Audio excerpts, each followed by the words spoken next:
I'd like to address comments made by my friend from Georgia on the other side. I think if we're going to ever get to resolving the issues we're having in the Black community, we got to be honest, my friends.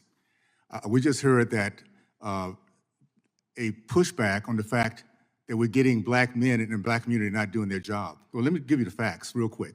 First of all, when I was growing up in the 60s, we led the country in men committed to marriage over 70%. Black women could rely on getting married more than white women until 1970. We now have between 70 to 80% of Black fathers who desert their families, and we're not willing to be honest about that. We're not willing to say that these guys need to man up.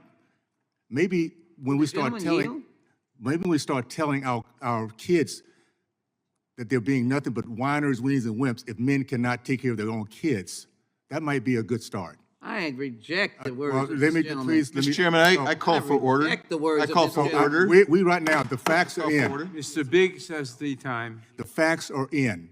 Facts.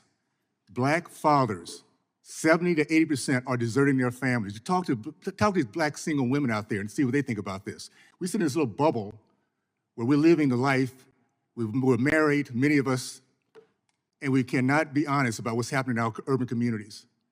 While these kids are growing up with no fathers, no example. Solutions? At the end of the day, there's a reason why our kids are being led toward these options of hopelessness. And for us to sit here in 2021, no, not right now, I'm sorry, let me just finish. To sit here in 2021 and not point out the fact that we have fatherless homes. We have 70 to 80%. These are the facts, my friends. 70 to 80% will not marry the mothers of their children, and instead will probably try to convince them so that to dissolve them from their issues to go and get an abortion.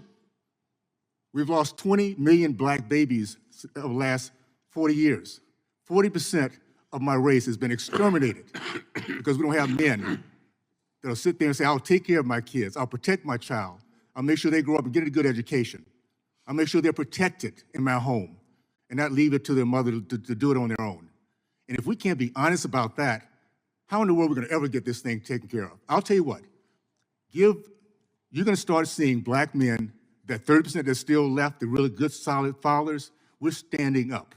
We're changing this trajectory. We're sick and tired of people looking at us as this is a normal thing that we just don't do our job as men.